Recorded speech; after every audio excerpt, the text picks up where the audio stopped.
iyadoo maamulka gobolka Shabeellaha Hoose uu ka duulayo sidii dadka ku dhaqan Awdheegle ay u heli lahaayeen saldhig booliis oo u shaqeeya bulshada iyo xarunta hooyada iyo dhallaanka oo ka shaqeysa horumarinta caafimaadka ayuu maamulka Shabeellaha Hoose ka hirgeliyay Awdheegle MCH iyo saldhig booliis.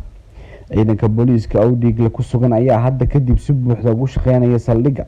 gudoomiyaha gobolka Shabeellaha Hoose ayaana si rasmi ah xariga ugu jaray iyadoo uu weheliyo taliyaha booliiska Koonfur Galbeed Soomaaliya.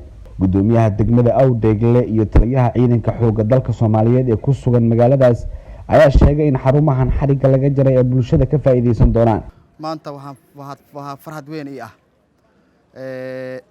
saldhigga booliiska degmada Awdheegle iyo MCH ka degmada Awdheegle in maanta xariga aan ka jarno waa farxad weyn ii ah aniga iyo maamulkayga iyo shacabka degmada Awdheegleba waxa farxad noo ah maanta mashaariicda inta laga hirgeliyay maamulkii oo u dhabar adeegay in mashaariicdan horumarineed degmada Awdheegle laga fuliyo waa ku mahadsan yahay. waxaan rabaa inaan iraahdo marka koobaad gudoomiye aad iyo aad u mahadsan tahay adiga iyo inta kale isku hawshay sidii mashaariicdan maanta xariga laga jarayo looga hirgelin lahaa degmada Awdheegle.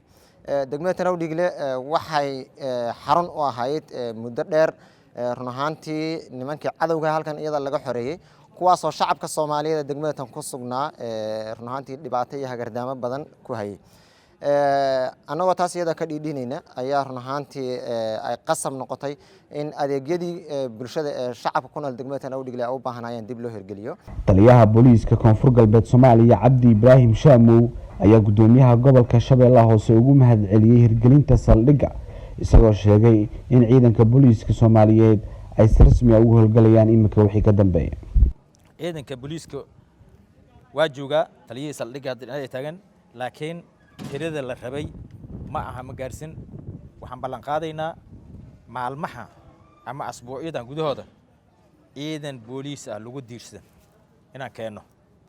gudoomiyaha gobolka Shabeellaha Hoose Ibraahim Aadan Cali Najax ayaa sheegay in fulinta mashaariicdan la geliyay waqti iyo dhaqaale loona baahan yahay in loogu adeego bulshada.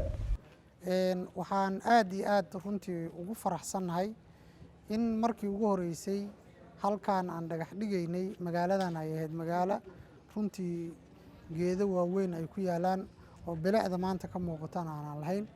saldhiggan booliiska ah waa meelaha ay runtii adeega bulshada muhiim gaar ah u leh. waa meeshii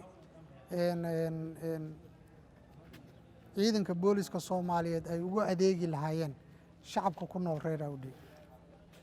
waxaa loo dhisay runtii ciidamadu inay amniga shacabka ay ku sugaan adeeg gaar ah ayay qabtaan booliiska oo runtii oo ka duwan kan xoogga dalka Soomaaliyeed kaasoo ah in dacwadaha bulshada dhexdeeda ah meel ay geystaan ay helaan maxkamadda ka hor. maamulka gobolka Shabeellaha Hoose ayaa deegaanada iyo degmooyinka laga saaray maleeshiyada argagixisada Al-Shabaab u diyaariyay in si degdeg ah looga dhiso xarumaha saldhigga booliiska MCH xarun degmo iskuul iyo hirgelinta leerarka ku shaqeeya cadceedda iyadoo taa uu maamulka gobolka Shabeellaha Hoose ku sifeeyay in nidaamka dawladeed loo daadejinayo dadka ku dhaqan deegaanada laga saaray Al-Shabaab.